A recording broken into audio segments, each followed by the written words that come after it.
नमस्कार, मैं हूं संजय शर्मा। आप देख रहे हैं 4PM न्यूज़ नेटवर्क।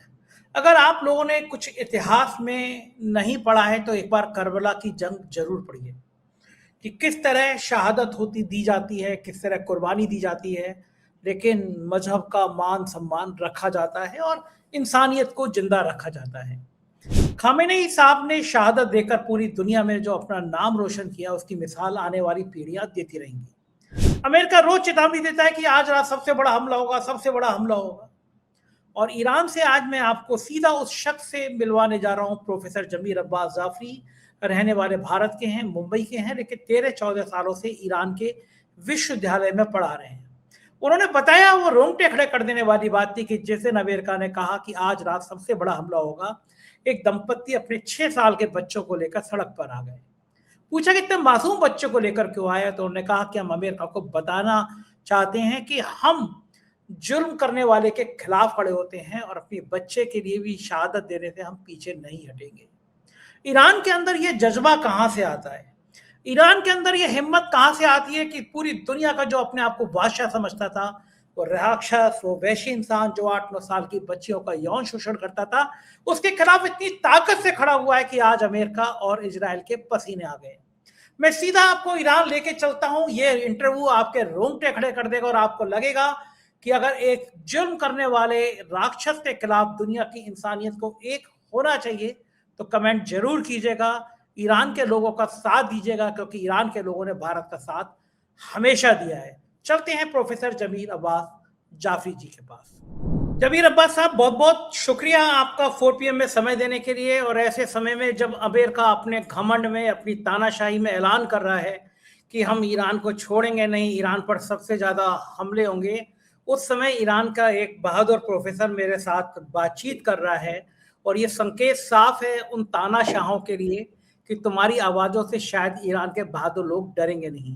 अब मैं ये जानना चाहता हूं कि कैसा माहौल है ईरान में, और आप इतनी बेखौफ तरीके से बात कर रहे हैं। वो अमेरिका कह रहा है कि सबसे बड़े हमले होंगे आज की रात, कयामत की रात, और आप इतने मुस्कुराते हुए बात कर रहे हैं। ईरान के लोगों के अंदर ये जज्बा, ये हिम्मत आती कहां से है अब्बास साहब? शुक्रिया बहुत बहुत आपकी दावत के लिए। और बहुत ही खूबसूरत आपने सवाल किया है कि कहाँ से ईरान के अंदर ये जज्बा आता है कि हमें दुश्मन के सामने सर नहीं झुकाना है। तो हम शिया समुदाय से हमारा हिस्सा राबता है, और आप क्योंकि लखनऊ से हैं तो आप जानते होंगे शिया समुदाय को। तो इमाम हुसैन जो है, मुहर्रम में इमाम हुसैन ने, एक जालिम बादशाह था जिसका नाम यजीद था, उसने इमाम हुसैन से कहा था कि मेरे हाथों पे बैत कर लो, मेरे सामने झुक जाओ। तो इमाम हुसैन ने अपने पूरे परिवार के साथ बलिदान दिया और कहा कि मेरे लिए इज्जत की जिंदगी, इज्जत की मौत जिल्लत की जिंदगी से बेहतर है। तो जो भी इमाम हुसैन के मानने वाले हैं वो हमेशा से इज्जत की जिंदगी जीते हैं, जालिम के सामने झुकते नहीं हैं और मौत से नहीं डरते, क्योंकि मौत तो एक दिन आना है। हजरत अली कहते हैं मौत इंसान के जिंदगी में 2 दिन है। हम लोग कहते हैं 4 दिन है, लेकिन हजरत अली कहते हैं 2 दिन है। एक दिन वो है जिस दिन तुम्हें मौत आनी है, और दूसरा दिन वो है जिस दिन तुम्हें मौत नहीं आनी।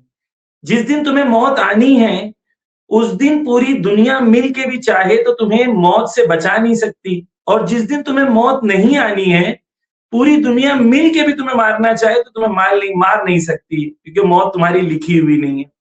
तो जो ईरान की और शिया समुदाय की आइडियोलॉजी है, उसमें जुल्म ना करना और जुल्म के सामने ना झुकना, ये दोनों प्रेरित हैं उस शिया आइडियोलॉजी और इस्लामिक आइडियोलॉजी से प्रेरित हैं।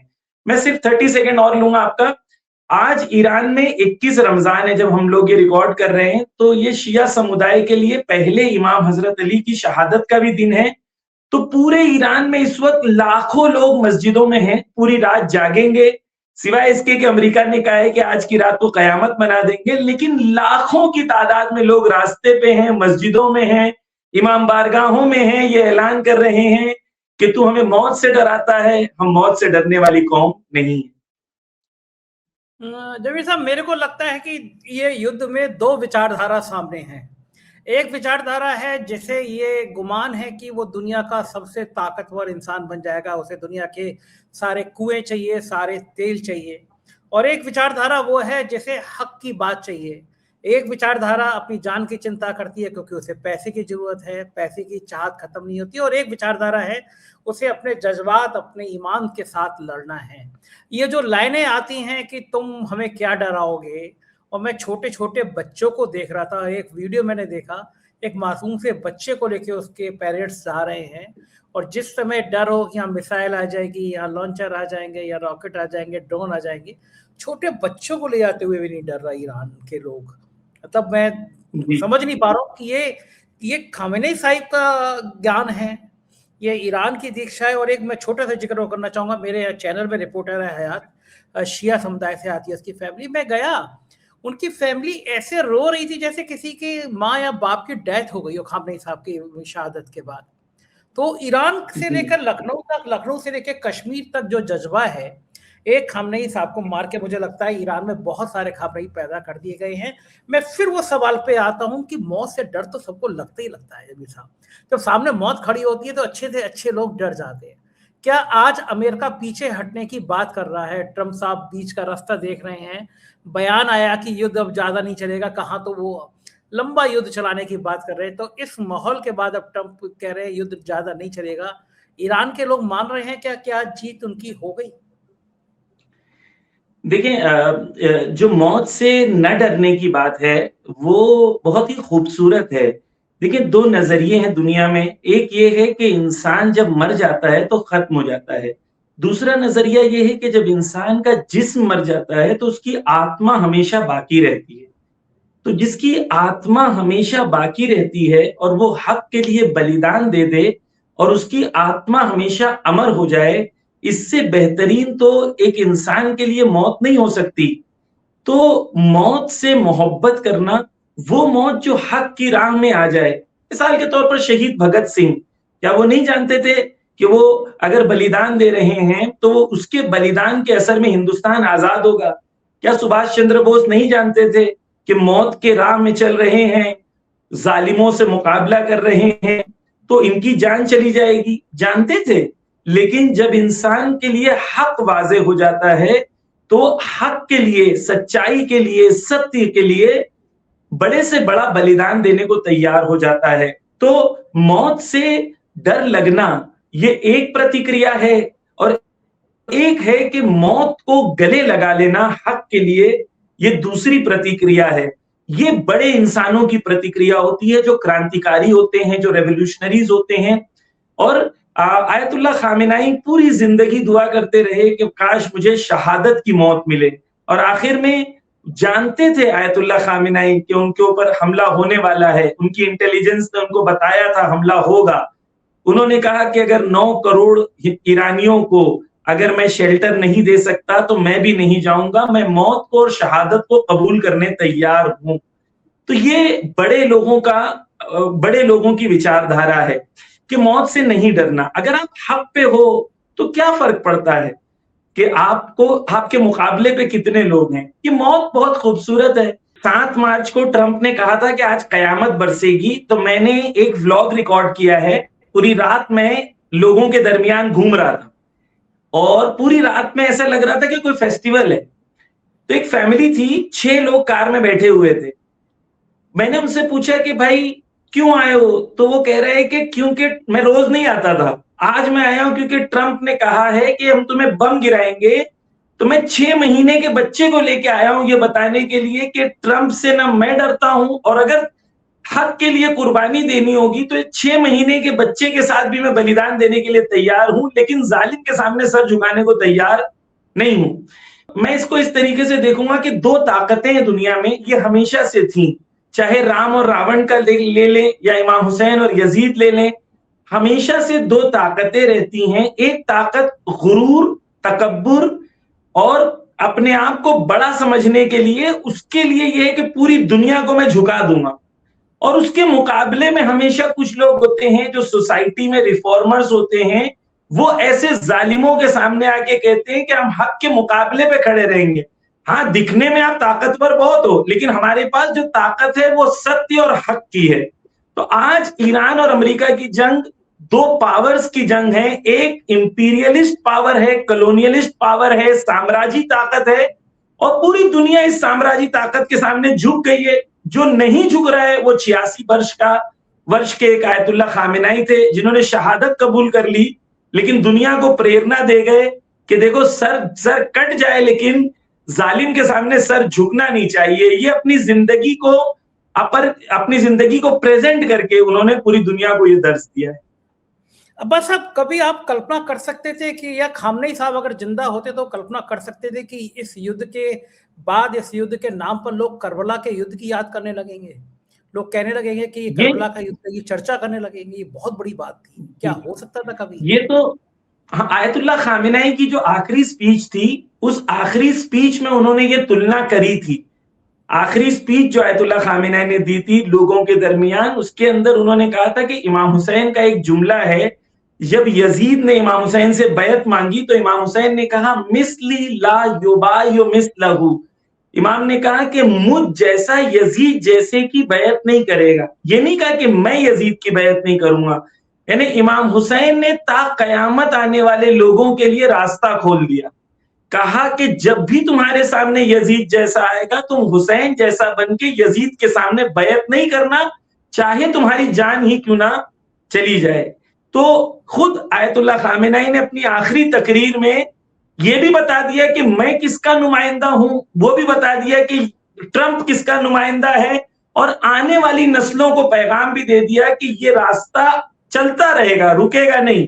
तुम्हें बलिदान के लिए तैयार होना है, जालिम के सामने झुकना नहीं है, जिल्लत की जिंदगी को कबूल नहीं करना। ट्रंप साहब ने कहा कि ईरान का शासक कौन होगा ये हम तय करेंगे, अगर आप लोग चुनेंगे तो हम उसे भी मार देंगे। सीधे सीधे धमकी। खमेनी साहब के बेटे, उन्होंने सत्ता संभाली और दुगनी ताकत से अटैक वापस कर दिया कि ये रहा हमारा रिटर्न गिफ्ट। तो क्या उनको भी अपने पिता की तरह डर नहीं लगता? वो भी उतने बहादुर हैं, और ईरान की जनता जिस तरह उनके चयन पर सड़कों पर आई और खुशी का जाहिर किया, जाहिर है इजराइल और अमेरिका के सीने पे सांप लौट गया होगा। क्या वो भी अपने पिता की तरह उतने ही पॉपुलर हैं ईरान में? देखिए, ये तो पहली चीज तो ये है कि ट्रंप ने जो कहा उसका एक खूबसूरत सा जवाब ये है कि ट्रंप न्यूयॉर्क में जो मेयर बनता है वो भी ट्रंप की मर्जी से नहीं बनता। तो न्यूयॉर्क का मेयर तुम नहीं बना सकते हो, तो ईरान का वली फकीह तुम क्या बनाओगे? दूसरी चीज ये है कि ईरान में कहा जा रहा है कि ट्रंप चाह रहा था रेजिम चेंज करने। ट्रंप ने तो ईरान का नारा भी नहीं बदल पाया, क्योंकि ईरान का नारा था अल्लाहु अकबर खामेनाई रहबर। बोल रहे हमारा नारा भी वही है, हमारा नारा भी नहीं बदला। तुम रेजिम बदलना चाह रहे थे, हमारा नारा भी नहीं बदला। तो ये तो कि ट्रंप क्या कह रहा है, ट्रंप की बात की दुनिया में कोई वैल्यू अभी नहीं बची है। वो एक पागल इंसान है। दुनिया में हर एक समझदार इंसान के लिए क्लियर है कि इसकी मानसिक संतुलन जो इसका सही नहीं है। जहां पर जो आयतुल्ला मुज्तबा खामेनाई की बात है, देखिए आयतुल्ला मुज्तबा खामेनाई को आप सोचें कि एक पॉपुलर लीडर, आयतुल्ला खामेनाई जैसा पॉपुलर लीडर, लेकिन इंटरनेट पे 2 तस्वीरों से ज्यादा उनकी तस्वीर नहीं है। इतना वो अपनी जिंदगी लो प्रोफाइल गुजारते थे, किराए के घर में रहते थे। जो उनकी गाड़ी थी, एक बार वीडियो में आ गई थी, तो उनकी गाड़ी जो थी वो इंडिया में जो सबसे सस्ती गाड़ी होती है मारुति की ऑल्टो, उस लेवल की गाड़ी पे वो जिंदगी बसर करते थे उनके। और आप सोचें कि 17 साल के थे वो, जब 17 साल के थे तो जब आयतुल्ला खामेनाई जो है वो ईरान के प्रेसिडेंट थे, तो ये सद्दाम और वेस्ट ने जो हमला किया था ईरान पे, तो ये लड़ने गए थे 17 साल की उम्र में। और 17 साल की उम्र में जब ये लड़ने गए थे तो फ्रंट पे गए, और जब पूरी जंग खत्म हो गई तो उनकी यूनिट के तमाम लोगों ने कहा कि जब ये जाने लगे और चले गए, उसके बाद मुझे पता चला कि ये खामेनाई साहब के बेटे थे। यानी इतनी सादगी से उन्होंने रहे कि आम सिपाही की तरह पूरी उन्होंने जिंदगी गुजारी, वहां पर पूरे जंग में वो रहे। तो ये जो शुजाअत है और ये जो जज्बा है, ये वही जज्बा है जो करबला से मिलता है, इमाम हुसैन से मिलता है। ये जिंदगी कितने दिन की है, ये जिंदगी में इंसान कर क्या लेगा? ये नहीं है कि इस्लाम नहीं कहता जिंदगी अच्छे से नहीं जियो, नहीं, जिंदगी अच्छे से जियो, लेकिन अगर जिंदगी में जिल्लत शामिल हो जाए, और जैसे आप जानते हैं बहुत सारे लोग बड़े बड़े बादशाहों और नेताओं के आगे यानी उनके आगे चापलूसी करते हैं, उन्हें लगता है कि हमें कुछ मिल जाएगा, लेकिन लोग उन्हें कितनी जिल्लत की निगाह से देखते हैं।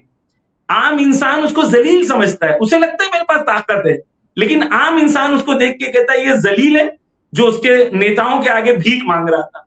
ये जिंदगी की कोई वैल्यू नहीं है। जिंदगी जियो तो ऐसी जियो, मौला अली कहते हैं कि जिंदगी ऐसी जियो कि जब तुम जिंदा रहो तो लोग तमन्ना करे काश मुझे थोड़ा वक्त इनके साथ मिलता बिताने का, और जब तुम मर जाओ तो तुम्हें याद करके लोग रोए कि कितना नेक इंसान था। ये जिंदगी का फलसफा है जो हमारे यहाँ है। खामनेई साहब की मौत ने दिखा दिया कि सच में शहादत क्या होती है और किसी इंसान का जाना कैसे आदमी को रुला देता है। दूसरा सवाल मेरा यह है कि एक बड़ा ईरान को लेकर एक भ्रम फैलाया जाता है। जो राक्षस 8, 9, 10 साल की बच्चियों का यौन शोषण करते हैं अमेरिका में, एप्स्टीन फाइलों में जिनके सच खोले जाते हैं, वो ईरान पर कहते हैं कि ईरान की लड़कियों पर पाबंदी है, हिजाब पहनना जरूरी है। ईरान की महिलाएं अपना बहुत हक जो है वो दबा के रखती हैं। ये ऐसा पूरा पश्चिमी देश के लोग ईरान पर आरोप लगाते हैं।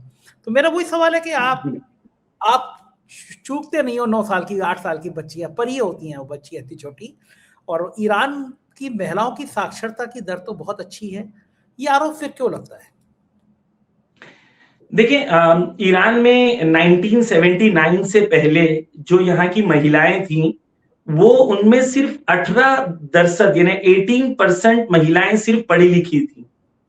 इस्लामी क्रांति आई 1979 में। आज ईरान में 98% लड़कियां बिटवीन 16 एंड 24 लड़कियां लिटरेट हैं, यानी ईरान में पढ़ाई लिखाई का दर इतना बढ़ गया। ईरान के जो टॉप यूनिवर्सिटीज हैं उसके अंदर टॉप कोर्सेज में 50% से ज्यादा महिलाएं हैं। ईरान के जो टॉप प्रोफेसर्स हैं उसमें 34% से ज्यादा महिलाएं हैं। ईरान के अंदर न्यूक्लियर साइंटिस्ट हैं, ईरान के अंदर मिनिस्टर्स हैं। इस वक्त ट्रांसपोर्ट मिनिस्टर हैं जो वो लेडी हैं। ईरान के जो फॉरेन स्पोक्स पर्सन है, ईरान के जो फॉरेन स्पोक्स पर्सन है वो महिला है। तो ईरान में महिलाएं जो हैं इल्म के मैदान में, तरक्की के मैदान में, हर जगह ईरान में महिलाएं आगे हैं। बल्कि ईरान में मशहूर है कि जैसे हिंदुस्तान में फैमिली चलती है तो नॉर्मली जो होता है कि बच्चे माँ के पास होते हैं, लेकिन ईरान में कभी भी ऐसा नहीं होता है। ईरान में अगर फैमिली चलेगी तो सारे बच्चों को बाप ही उठाएगा, और बाप के हाथों में ही सब, यानी हत्ता औरत का सामान भी मर्द के हाथ में ही होगा। तो औरतों की घर में हुकूमत जो होती है वो ईरान में तो बहुत साबित है कि घर में औरतों की चलती है। लेकिन इल्म में, एजुकेशन में ईरान में औरतें बहुत आगे हैं। और मैं तो आपको दावत भी दूंगा कि आप ईरान आइए, हमारे मेहमान बनिए, आपको यूनिवर्सिटीज ले जाएंगे, आप महिलाओं से मिलिए, बैठिए, बात करिए। तो ईरान में हिजाब एक कानून है, हर कंट्री का एक कानून होता है, तो वैसे ही हिजाब का एक कानून है। और ये क्योंकि कॉन्स्टिट्यूशन इनका ये है कि इनके कॉन्स्टिट्यूशन में हिजाब कंपलसरी है। लेकिन ये कि अभी इंडिया टुडे की एक टीम आई थी, गीता मोहन इंडिया की एक जर्नलिस्ट है, उन्होंने एक वीडियो भी रिलीज किया और कहा कि मैं आई थी और मैंने देखा कि ईरान में जो मॉरल पुलिस के बारे में कहा जाता है वो सही नहीं है। तो वेस्ट क्यों करती, ये तो हकीकत हो गई, वेस्ट क्यों करता है? देखिए, वेस्ट को बहाना चाहिए किसी मुल्क पे हमला करने का। सद्दाम के लिए उन्होंने कहा कि वहां पर वेपन्स ऑफ मास डिस्ट्रक्शन है, लीबिया के लिए कहा कि केमिकल वेपन्स हैं, सीरिया के अंदर कहा कि अभी इन लोग मास बॉम्ब्स बनाने वाले हैं। वही सीरिया में जहां पर इन लोगों ने तबाही मचा दी, वहीं पर एक टेररिस्ट को जिसके ऊपर $1 मिलियन का इनाम था, उसको लाके वहां का प्रेसिडेंट बना दिया। तो ये पूरी दुनिया के लिए क्लियर हो गया है, समझदार लोगों के लिए क्लियर हो गया है कि अमेरिका अपनी इंपीरियलिस्ट ताकत की वजह से, इंपीरियलिज्म की वजह से दुनिया को अपना गुलाम बनाना चाहता है, उनके ऑयल, उनके गैस को कंट्रोल करना चाहता है। उसे बहाने चाहिए, उसे ना टेररिज्म से लड़ना है, ना बादशाहों से लड़ना है, ना डेमोक्रेसी चाहिए, ना औरतों के हक चाहिए। तो मैं ये कह रहा था कि अगर ये महिलाओं के ऊपर इतना इनकी मोहब्बत है, तो यही मोहब्बत इनकी सऊदी अरेबिया में कहां चली गई, जहां पर महिलाओं को कोई हक नहीं है, ना डेमोक्रेसी है, ना वोटिंग राइट्स है, ना वहां की महिलाएं इतनी पढ़ी लिखी हैं। वही सऊदी, दुबई, कतर, कुवैत में क्या होता है इनके साथ। तो हमारे लिए क्लियर है। और जो एप्स्टीन फाइल का आपने जिक्र किया है, ये इनकी सभ्यता को बताता है। यानी एप्स्टीन फाइल, आप ये मत सोचिए कि एक वन ऑफ इवेंट है, नहीं, ये इनकी सभ्यता को बताता है कि दुनिया पे जो लोग हुकूमत करते हैं उनकी निगाह में एक बच्ची की क्या वैल्यू है। यानी ये कितने पस्त और जलील हो सकता है इंसान के छोटी बच्ची के साथ के तसव्वुर भी कर ले। ये इनके यहाँ बड़े बड़े मिनिस्टर्स, बड़े बड़े इनके जो कंपनियों के मालिक हैं, ये सब इसमें इन्वॉल्व हैं। अच्छा ये देखिए, मोसाद का भी एक अलग लिंक है इसके अंदर। एप्स्टीन फाइल के लिए क्लियर है कि मोसाद जो है तमाम टकर कार्लसन और बड़े बड़े वहां के अमेरिकन एनालिस्ट, उन लोगों ने कहा है कि मोसाद वाले कराते हैं, फिर उनके वीडियोस निकालते हैं, फिर उनको बाद में ब्लैकमेल करते हैं और उनके जरिए से इजराइल की बात मानी जाती है पूरी दुनिया में। तो इसका एक मोसाद वाला एंगल भी है जो ये जंग के अंदर इन लोगों की घिनौने लोगों की जो घिनौनी पॉलिटिक्स है उसका एक मजहर जो है वो आप एप्स्टीन फाइल के जरिए भी देख सकते हैं। अब मतलब ये कहा जाता है कि मुस्लिमों में यूनिटी बहुत होती है, एकता बहुत होती है, लेकिन इस युद्ध में जो आपके पड़ोसी मुस्लिम देश हैं, चाहे वो यूएई हो, सऊदी हो, वो आपके खिलाफ हैं, वो आपके साथ नहीं हैं। तो ये तो कहीं ना कहीं बहुत खराब सी बात है कि एक तरफ यहूदी सब एक तरफ हैं, एक दूसरे के संग काम कर रहे हैं और आपके साथ में वो लोग भी नहीं हैं। तो ये स्थितियां जब अगर आएंगी सामने, तो आप भी उनके ऊपर हमले कर रहे हैं, यूएई में कर रहे हैं, सऊदी में कर रहे हैं, तो इतनी नाराजगी आपको अपने भाइयों से क्यों है? देखिए बहुत अच्छा सवाल है। ये जंग जो है ये मजहब की जंग नहीं है, इंसानियत की जंग है, हक और बातिल की जंग है। वही आप चले जाएं जॉर्डन में और जॉर्डन के आपको वीडियोस मिलेंगे कि जॉर्डन के ऊपर मिसाइल गिर रहा है अमेरिकन एयरबेस पे और जॉर्डन वाले तालियां बजा रहे हैं, खुशियां मना रहे हैं। बहरीन चले जाएं, आपको बहरीन के आपको हजारों वीडियोस मिल जाएंगे कि बहरीन में अमेरिकन बेस पे बॉम्ब गिर रहे हैं और बहरीनी तालियां बजा रहे हैं। एक बहुत वायरल वीडियो है जिसके अंदर वो कह रहा है उजरी मुजरी मुजरी मुजरी, इन्हें इस तरीके से वो कह रहा है लगो लगो लगो लगो लगो लगो, hit hit hit hit hit करके कह रहे हैं और वो वीडियो में जाके लग रहा है। तो ये तमाम अरब की अवाम, अरब जनता, मुसलमान जनता और मुसलमान हाकिम, मुसलमान रूलर्स, इनमें बहुत फर्क है। हम ये ना समझे कि मुसलमान रूलर वाकईन मुसलमान हाकिम को रिप्रेजेंट करते हैं। उन्होंने ना इनके लिए वोट किया है, ना इन्होंने इनको अपना हाकिम बनाया है। और गाजा में इतने बच्चे मरते रहे, 40,000 बच्चे मरते रहे, ये बेगैरत सिर्फ मीटिंग पे मीटिंग करते रहे, मीटिंग करते थे, फिर एक कहते थे हम लोग ने एक स्ट्रांगली कंडेम करते हैं। यानी इनकी औकात एक पेपर पर,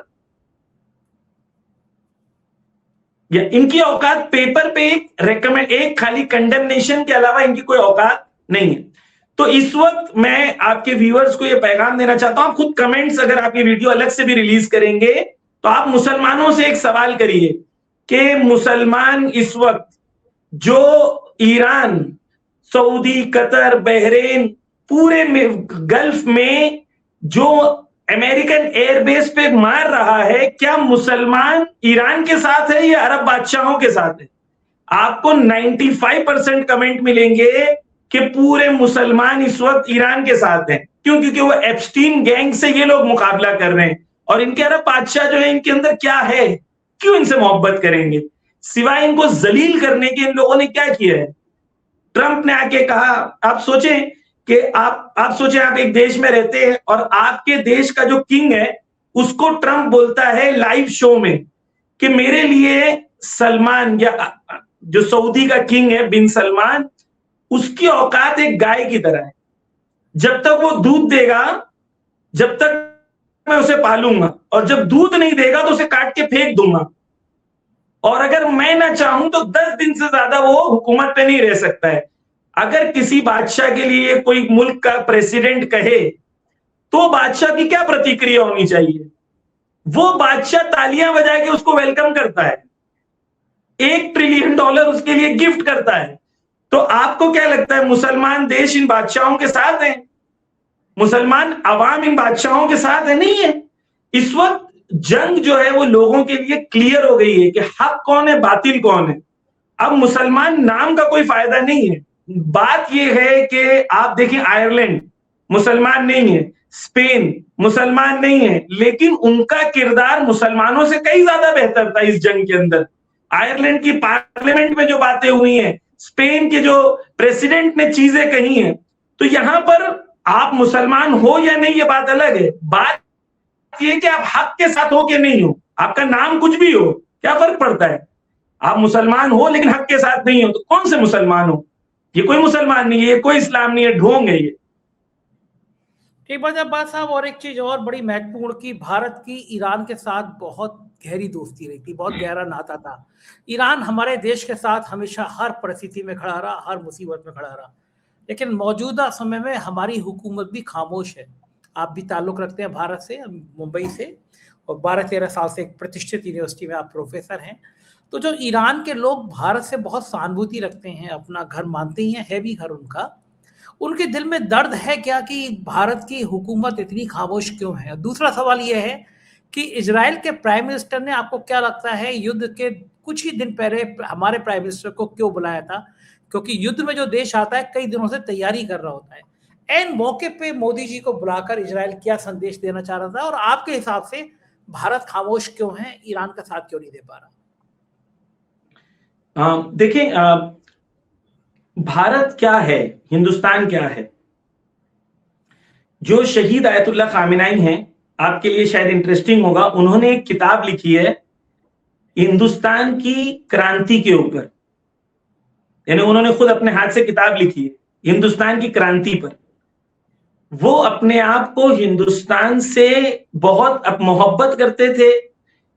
बहुत स्पीचेस में उन्होंने हिंदुस्तान की मिसाल दी है, और जवानों को जब स्पीच देते थे तो कई बार उन्होंने कहा, नेहरू जी ने जो किताब लिखी है ग्लिम्पसेस ऑफ द वर्ल्ड, वो आप जाके पढ़िए, हिंदुस्तान की निगाह से आप दुनिया को समझने की कोशिश करिए। ये था आयतुल्लाह खामिनाई की नजर हिंदुस्तान के बारे में। अब सवाल है कि क्यों? तो उसका रीजन ये था कि आयतुल्लाह खामिनाई हिंदुस्तान को एक ऐसा मुल्क देखते थे जिसने कैपिटलिज्म, इंपीरियलिज्म और कॉलोनियलिज्म, ये साम्राज्यवाद के खिलाफ हिंदुस्तान ने क्रांति बर्पा की अपने मुल्क में, और ब्रिटिश जैसी ताकत को अपने मुल्क से उखाड़ के फेंक दिया। ये हिंदुस्तान की आवाम और जनता की ताकत थी।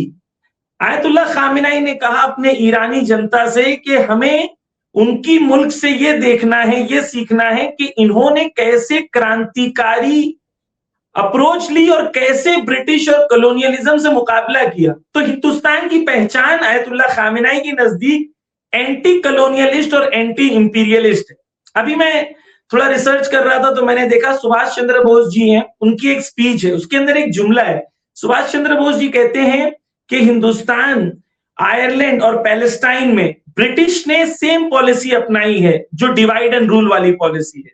यानी खुद सुभाष चंद्र बोस जी 1938 और 1939 में जब कांग्रेस के अंदर थे तो स्टेटमेंट रिलीज हुआ है पैलेस्टाइन के लिए, पैलेस्टाइन के फेवर में, और इजराइल उस जमाने में नहीं बना हुआ था लेकिन वो जो कोशिशें कर रहा था उसके खिलाफ।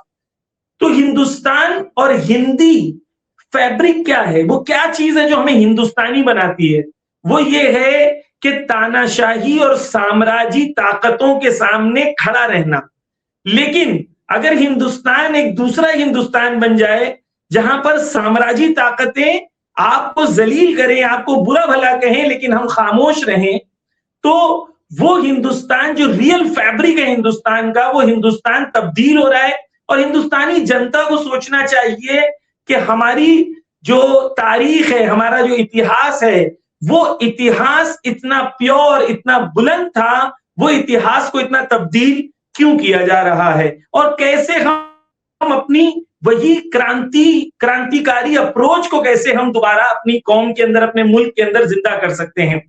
दूसरी चीज ये है कि रिसेंटली हमारे जो डिफेंस मिनिस्टर राजनाथ सिंह जी, उन्होंने एक चीज कही, मेरे लिए बहुत इंटरेस्टिंग था। मुझे ये समझ में आया कि उनको समझ में आ रहा है, आधी बात सही समझ में आ रही है, आधी गलत। उन्होंने कहा कि दुनिया बदल रही है, न्यू वर्ल्ड ऑर्डर आ रहा है। अब इस न्यू वर्ल्ड ऑर्डर में पुराने रिश्ते वैसे नहीं रहेंगे, हमें नए रिश्ते नए वर्ल्ड ऑर्डर के हिसाब से बनाना चाहिए। ये उनकी बात बिल्कुल सही है। क्यों? क्योंकि हकीकत में वर्ल्ड ऑर्डर बदल रहा है, लेकिन इन्हें ये लग रहा है कि इस न्यू वर्ल्ड ऑर्डर में अमेरिका और इजराइल ताकतवर बन रहे हैं, जबकि हकीकत ये है कि अमेरिका और इजराइल कमजोर बन रहे हैं। आप देखें, मैं आपके सामने, व्यूअर्स के सामने, और आप तो शायद जानते होंगे लेकिन आपके जरिए व्यूअर्स तक ये पैगाम पहुंचाना चाहता हूं कि आप देखें 1941 में पहली बार अमेरिकन पर्ल हार्बर पर कौन हमला करता है? जापान। अमेरिका को इतना गुस्सा आता है कि अमेरिका न्यूक्लियर बॉम्ब मार देता है हिरोशिमा नागासाकी में। यानी अमेरिका दुनिया को क्या पैगाम देना चाह रहा है कि कोई हमारे हार्बर पे निगाह ना डाले। ईरान ने उनको मार मार के भूत बना दिया, हर घंटे में उनके एयरबेस पे हमले हो रहे हैं। उनके 8 ठाट थे पूरे मिडिल ईस्ट में, पूरे वेस्ट एशिया में, उसमें से 5 को ईरान ने भी मार गिराया है। आईपीएस F-32 $1 बिलियन का होता है, रेडार को चेक करता है, ईरान ने उसको मार के कतर में गिरा दिया। तो अमेरिका, वो अमेरिका जहां पर कोई उसको आंख नहीं दिखा सकता, तो वो अमेरिका कहां गया? मैं इसकी एक मिसाल सादी सी दूं ताकि हमारे व्यूअर्स के लिए क्लियर हो जाए। आप इमेजिन करें एक गली में गुंडा, वो गली का गुंडा इतना ताकतवर था कि उसे कुछ भी काम कराना था तो फोन करता था, काम हो जाता था। लेकिन वो गली के गुंडे को अगर इतना उसको मजबूर कर दिया जाए कि उसको किसी के घर में जाके लड़ना पड़े, अच्छा लड़ना पड़े तो भाई बहुत अच्छी बात है, तो बहुत बड़े गुंडे थे, लेकिन तुमने 10 मारा, उसने 3 तो तुमको मार दिया पूरे गली के सामने, पूरे मोहल्ले के सामने, तुमने भी तो 3 मार खाई। अब अमेरिका किस मुंह से ये अरब देशों को कहेगा कि हम आपकी हिफाजत करेंगे? अरब देश पलट के उनको नहीं कहेंगे तुम तो अपनी हिफाजत नहीं कर पा रहे हो, हमारी क्या खाक हिफाजत करोगे? ठीक बात। तो ये न्यू वर्ल्ड ऑर्डर में आहिस्ते आहिस्ते हमारे मुल्क के सियासत मदारों के लिए भी क्लियर हो जाएगा कि न्यू वर्ल्ड ऑर्डर में ईरान एक ताकत है, एक शक्ति है। जो ईरान ने आज पैगाम दिया, ईरान ने कहा हमारे दोस्त बनोगे, तुम्हारा ऑयल जाने देंगे, अमेरिका और इजराइल का साथ दोगे, ऑयल जाने नहीं देंगे। अब नए वर्ल्ड ऑर्डर में हमें सोचना पड़ेगा ईरान की दोस्ती चाहिए या नहीं चाहिए। ठीक बात है। और अभी से भारत में भी गैस सिलेंडरों की मारामारी शुरू हो गई, बहुत आफत बच गई। बस आखिर में एक सवाल ये शर्मा जी आपके माध्यम से मैं एक और बात कहना चाहता हूं। देखिए हिंदुस्तान में कांग्रेस हो चाहे बीजेपी हो, मैं किसी पार्टी के लिए बात नहीं करना चाहता हूं, मैं हिंदुस्तानियों के लिए, क्योंकि हिंदुस्तानी हूं, हमारा दिल हर हिंदुस्तानी के लिए धड़कता है, हर हिंदुस्तानी हमारा भाई है। आप गौर करें कि 1990s में ईरान ने इंडिया को प्रपोज किया था कि हम आपको गैस पाइपलाइन देंगे, ठीक है। गैस पाइपलाइन का मतलब यह था कि इंडिया जो है वो हमारा गैस जो है, जो जिसके लिए भी हम लोग परेशान हैं, शायद वो 15-20 रुपया पर किलो हमें मिल रहा होता। रातों रात कोंडोलीजा राइस इंडिया आती है, मनमोहन सिंह उनसे मिलने जाते हैं, और होता यह है कि उस विजिट के बाद India Iran gas pipeline cancel हो जाती है और इंडिया और अमेरिका की न्यूक्लियर ट्रीटी अनाउंस होती है। 95 से 2026 में 30 साल हो गए, 31 साल हो गए हैं। हम 31 साल में कई कांग्रेस की गवर्नमेंट्स आई, कई बीजेपी की गवर्नमेंट्स आई। सवाल यह है कि वो गैस पाइपलाइन जो इंडियन आवाम को, जनता को फायदा पहुंचाने वाली थी, उसको तुमने कैंसिल किया। 31 साल में ये न्यूक्लियर ट्रीटी में इंडिया को और भारतीयों को और भारतीय जनता को मिला क्या? ये सवाल है ना। कई हुकूमतें आई, कई हुकूमतें चली गई, जनता को क्या मिला? बिल्कुल सही बात है। आपके उंगली में चोट लगी हुई है, ये नॉर्मल है। आजकल तो ईरान के कोई आदमी घायल होता है तो डर लगता है कि कहीं कुछ हमले की। नहीं, ये उंगली में जो है, मैं गिर गया था एक जगह पर, तो थोड़ी सी हड्डी जो है वो खसक गई थी। उसको डॉक्टर ने कहा है कि इसे लगा के रखें ताकि वो स्ट्रेट हो जाए। फ्रैक्चर वगैरह नहीं है तो अल्हम्दुलिल्लाह ठीक है, खाली उसने कहा है कि इसको स्ट्रेट करने के लिए पहनना है। आप ठीक रहें, स्वस्थ रहें, क्योंकि ऐसी आवाजें पूरी दुनिया के लिए बहुत जरूरी हैं। बहुत बहुत शुक्रिया आपका कि आपने मुझे इतना समय दिया, बातचीत की, मुझे बहुत अच्छा लगा आपसे बात करके। फिर आपको परेशान करता रहूंगा भारत के दर्शकों के लिए। शुक्रिया। जरूर जरूर, इंशाल्लाह। हमारे दोस्तान भी हैं, मैं उनसे भी आपको कनेक्ट कराऊंगा। इंशाल्लाह आपके लिए मुफीद बातें ईरान से पेश करता रहूंगा। शुक्रिया बहुत। ये थे प्रोफेसर जाफरी साहब, ईरान के विश्वविद्यालय में पढ़ाते हैं और कितनी बहादुरी के साथ ईरान के लोगों का जिक्र कर रहे थे। ईरान की एक एक तस्वीर में आपको बताता रहूंगा, क्योंकि ये युद्ध उन तानाशाहों के खिलाफ है जो पूरी दुनिया पे कब्जा करना चाहते हैं। भारत को भी उन्होंने डरा के रखा है। आपकी राय क्या है? आपको ये बातचीत कैसी लगी? मुझे बताइएगा जरूर। शुक्रिया, थैंक यू।